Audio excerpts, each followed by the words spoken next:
Good morning, friends, and welcome to the pre-market update.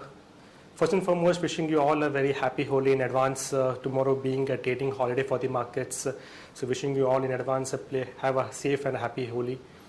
Friends, yesterday we saw the Dow and the S&P opening on a very strong note. Also, the S&P made an intraday record high, but later off gave away all the gains at the end of the day.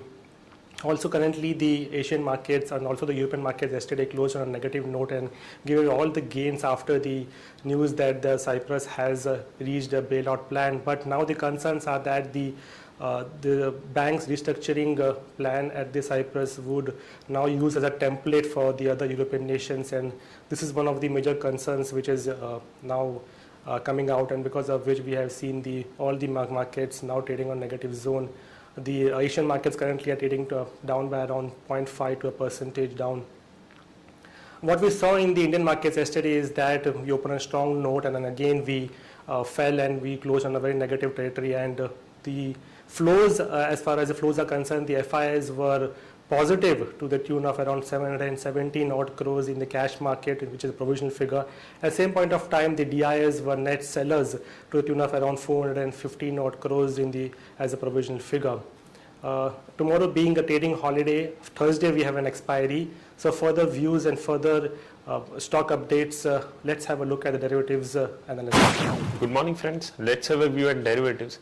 Friends, we have seen that the political uncertainty has been heavily weighing on the markets, and markets were trading around 50 points in the positive terrain, and sudden sell-off was seen in the market after a political statement from the Samajwadi Party. Now, although we have seen that the markets have fallen, the premium has reduced, we have seen that the cost of carry has increased significantly, followed by increase in the open interest of around, say, we have seen addition of around 26.5 lakh shares, which has been indicating, in spite of uncertainty, we have seen some long positions being accumulated in the market. Now, if I talk about the implied volatility, it has further shot up by around, say, 5 to 25%. So that has been clearly indicating that the market would remain volatile and uncertain in the coming days. And if I have a look at the activity on the options front, it's been getting widespread, or say it's been squeezed. As we are approaching the expiry, it's clearly visible that 5,500 put option has seen a good amount of activity, whereas 5,600, 700 and 800 call option has seen a good activity in yesterday's trade. Now, as I said, yes, the market would remain volatile and uncertain as we have March series futures and options expiry lined up, and a bias for the market is still negative with lower target of 5520. From intraday perspective, Renbex is looking positive, so one can go long with stop loss of 429.80 and one can go short on Ultratech Cement with stop loss of 1886.40. Thank you. Now, my ideas for today, let's have first and foremost, we will take the news updates. The investments in the small saving schemes will now fetch a 0.1% lower interest for FY 2014.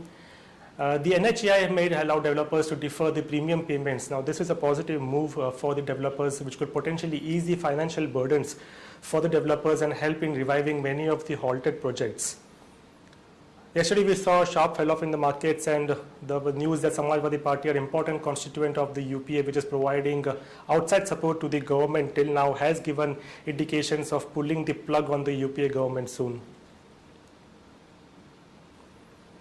Moody has cut the standalone rating for IOB, OBC and Syndicate Bank, so positive. So this could be sentimentally negative for these banks.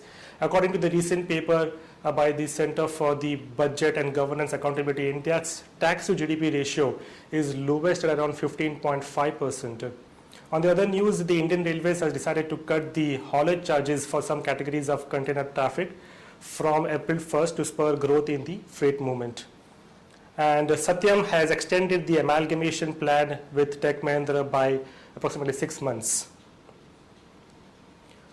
On the intraday calls, first and foremost, we will take the positive calls for today. The Jet Airways has signed a wet lease agreement with Etihad Airways. Under the agreement, Jet has leased a wide-bodied aircraft along with 60 of its crew members to Etihad Airways, clearly indicating blossoming ties between the two.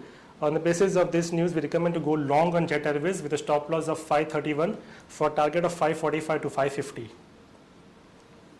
L&T Finance Holdings will buy out future group companies' pantaloons holdings in the general insurance joint venture with Generali Group for rupees 500 crores. Action to be taken is long L&T Finance Holdings, stop loss of 70.90 and target of 73.75. Tata Power, the country's largest integrated power utility company, on Monday announced the commissioning of the fifth and the last unit of 800 megawatt ultra mega power plant at Mundra. The action to be taken is long Tata Power, the stop loss of 94.50 and targeting 98.50. Coal India Limited has plans to form a majority joint venture with the provisional government of Limpopo in South Africa to acquire coal asset overseas. Mining contributes nearly a fifth of the domestic product of Limpopo, located on the northernmost tip of the South Africa. Action to be taken is long Coal India for stop loss of 294 for target of 302. Mahindra Lifespace has acquired land parcels in Bangalore and Mumbai for the purpose of residential development. Now, these two land parcels together have a development potential of approximately 1 million square feet. So we recommend to go long on Mahindra Lifespace with stop loss of 376 for a target of 388. That's it, friends, from today's MID Ideas. Thanks and have a nice trading day.